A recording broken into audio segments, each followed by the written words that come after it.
Good morning, children. So, in EVS, this is the lesson number 14, that is Baswa's farm. Okay. So, in this lesson, we'll talk about the process of cultivating an onion crop. Okay. So, let's see. Go to page number 113 there, and you'll see. I am Baswa. है ना, बसवा नाम है किसी person का, उस बच्चे का नाम है शायद. My father is a farmer. He saying, उस अपने फादर के बारे में बता रहे हैं कि वो उसके फादर क्या है, वो किसान हैं. We live in Belvanika village in Karnataka. है ना, कर्नाटका मैप में देख सकते हो आप. येस, ईयर साउथ जब जाएंगे हम, ये सब साउथ स्टेट है हमारे, साउथ इंडिया. एंड कर्नाटका आपको ये आपका एमपी है. उसके बाद महाराष्ट्र, ये आपका कर्नाटका पिंक कलर में दिख रहा है, ये आपका कर्नाटका. यहाँ पर एक विलेज है Belvanika. It is the month of July. जुलाई का मंथ है. And like every year, Appa, my father is preparing the field to sow the onion crop. है ना, so onion के लिए ये पूरा फील्ड को प्रिपेयर कर रहे हैं. ठीक है, अप्पा मतलब फादर बोलते हैं वहाँ पे अप्पा को. There are so many things to be done at this time. यहाँ इस टाइम पे बहुत सी चीज़ें करनी होंगी, है ना, क्रॉप को अच्छे से ग्रो होने के लिए. To help him, I too go to the field with Appa. है ना, तो ये बसवा जो है ये अपने अप्पा के साथ इनकी हेल्प के लिए जाते हैं खेत में. In the last few days Appa has been using the khanti and iron rod to dig the soil, loosen it and make it soft. So ये आपका एक तरह से इंस्ट्रूमेंट है, इक्विपमेंट है. ठीक है, खंती इसको बोलते हैं. You can see the picture. Yes, खंती यहाँ पे है. खंती आप पिक्चर देख सकते हो. It is tool use by farmers for digging the soil and making it soft before sowing the seeds. है ना, अच्छे से उसको खोदने के लिए, खुदाई के लिए यूज करते हैं, डिग करने के लिए. And next there is a question, find out. What to find out? In Basava's area an implement called khanti is used to loosen the soil. है ना, सॉइल को लूज करने के लिए. ठीक है, तोड़ तोड़ के छोटा करने के लिए. सो यहाँ पर जो इम्प्लीमेंट, इंस्ट्रूमेंट, इसका मतलब होता है इंस्ट्रूमेंट. है ना, इक्विपमेंट या इंस्ट्रूमेंट, तो खंती यूज कर रहे हैं. ठीक है. नाउ आपने खंती का पिक्चर देखा. What is this kind of implement called in your area? Draw it and discuss. Yes, so इस तरह के जो ये आपका इक्विपमेंट है, ये जो है ना खंती, इसको आपके एरिया में, आपकी जगह पर क्या कहते हैं, क्या नाम से इसको बुलाते हैं, यूज़ करते हैं, वो आपको बताना है. You right the answer here. ठीक है, आप खुद से इसका आंसर लिखना कि इसको क्या कहते हैं. इसको शायद कुदाल भी कहते हैं. है ना, देखना, इसको कुदाल कहते हैं. और उसको आप ड्रॉ भी कर लेना अच्छे से. आपको उसको ड्रॉ भी करना है. Now go to page number 114. Here next question, find out from a farmer और some elders in your family what kinds of crops are grown in your area. तो आपको पता भी होगा बच्चे, आपके एरिया में, आप जहाँ पे रहते हो वहाँ पे कौन कौन से क्रॉप जो है ग्रो करते हैं, लेकिन आपको नहीं पता है तो आपके आसपास के कोई फार्मर होंगे या फिर आपके घर में जो एल्डर्स होंगे उनसे आप पूछ सकते हो. ठीक है. सो योर आंसर में be like vegetables, mustard, rice, gram, maize, wheat, etc. are the crops grown in my area like this. है ना, इसमें कुछ और भी ऐड करना है, you can add that.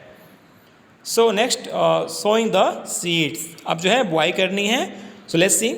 This year also my father will sow onion seeds in the field. तो onion बच्चे पता है, अनियन जो होता है हमारा साउथ इंडिया में, जो साउथ स्टेट में जो है, जैसे कर्नाटका है, सबसे ज़्यादा तो महाराष्ट्र में अनियन होता है. महाराष्ट्र के बाद कर्नाटका हो गया है, गुजरात हो गया है, मध्य प्रदेश हो गया, यहाँ पर अनियन ज़्यादा ग्रो होते हैं. ओके, सो यहाँ पर कर्नाटका में ये इसके फादर जो है अनियन ग्रो कर रहे हैं. The bullocks will pull the कुरीज. है ना, कुरीज, यहाँ पे कुरीज जो है एक तरह से एक और जो है आपका इम्प्लीमेंट है. And Appa will walk behind them. ये आपका कुरीज है, ये आपका कुरीज है जिसको यूज करते हैं. ठीक है, कल्टीवेशन में, क्रॉप अनियन कल्टीवेशन में.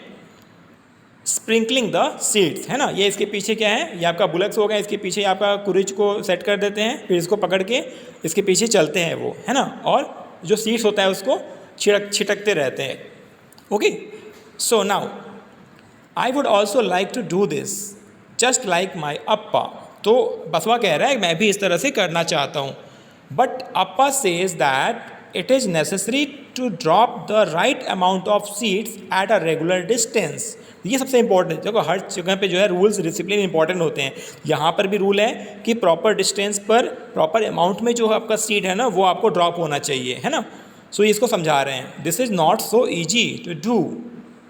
ही says that I am I may drop too many seeds at one place, yes, है ना। आप बच्चे जब जाते हो खेत में अपने पेरेंट्स के साथ हेल्प करने, तो आप वहाँ पे कुछ आपसे मिस्टेक्स हो जाती हैं, ठीक है, इससे बहुत ज़्यादा प्रॉब्लम हो जाएगी। तो आप कहीं पे ज़्यादा सीड वो गिरा देंगे, कहीं पर कम सीड, लेकिन उसके जो फादर हैं उनको अच्छे से पता है, वो प्रॉपर डिस्टेंस पर जो है ना, प्रॉपर डिस्टेंस पर प्रॉपर अमाउंट में सीड को ड्रॉप करेंगे। I must wait till I am a little older to be able to do this properly. Yes, you can do that, but थोड़ा सा थोड़ा सा बड़े हो जाओ, है ना, फिर आपको कर सकते हो। ये उसके पापा समझा रहे थे उसको। Now next, what is there? What other ways could be used to plow the fields instead of animals? Discuss. Yes, यहाँ पर आप देख रहे हो, यहाँ पे बुलक्स यूज कर रहे हैं ना प्लॉ करने के लिए, लेकिन आप देख रहे हो आज जो है बहुत से चीज़ें चेंज हो चुकी हैं, and now we are using tractors. Yes, tractors can be used to plough the fields instead of animals, you can see that, yes, है ना। बहुत पहले तो ये बहुत हेल्प करते थे बुलक्स, लेकिन अभी ट्रैक्टर भी यूज करते हैं, इनको थोड़ा सा रेस्ट मिलता है, इनको अदर यूज में हम लेते हैं, ठीक है। Now next you can see that, yes, tractor is being used now. Next is there the sprouts appear. Sprouts पता है आपको बच्चे, जब जो आपका कोई ग्रेन होता है, कोई होता है, उसमें से निकलते हैं ना लीव्स, तो उसको हम स्प्राउट्स कहते हैं। तो ये जो सीड्स लगा दिया है, तो सीड्स से क्या होंगे, लीव्स निकलेंगे, है ना। तो आपका एक तरह से अभी स्प्राउट्स हैं, फिर वो ग्रो होंगे तो प्लांट्स बनेंगे। Now it is now 20 days since the seeds were sown, है ना। जब सीड्स को डाला था मिट्टी के अंदर तो 20 days हो चुके हैं, एंड नाउ स्प्राउट्स बाहर आ रहे होंगे। The onions plants have started to sprout, you can see that, yes, like this, ठीक है। ये आपकी सीड्स के अंदर से जो ये छोटे छोटे प्लांट बाहर निकल रहे हैं। along with onion plants, weeds also have also come up, yes। तो आप देखते हो जनरली जो हम फार्मिंग करते हैं, तो जो कोई भी क्रॉप ग्रो करते हैं ना, तो वहाँ पे वीड्स जरूर आ जाते हैं ना। ये क्या होते हैं, ये घास फूस होते हैं जो अपने आप उगते हैं। Weeds have also come up, weeds जो आप यहाँ पे इसमें ना आके ये इसको डिस्टर्ब करते हैं, ठीक है, इसके ग्रोथ को डिस्टर्ब करते हैं, क्योंकि ये जो भी हम इस प्लांट को हम वाटर या फिर जो भी मिनरल्स जो चाहिए होता है वो सारा ये एब्जॉर्ब कर लेते हैं, ठीक है। इससे इनको आपके क्रॉप को लॉस होता है ना। जो हम उगाते हैं उसमें अच्छे से हमारी फसल नहीं उगती है। Weeds grow in fields and gardens without being planted, इसको कोई उगाता नहीं है, ये अपने आप ग्रो होते हैं।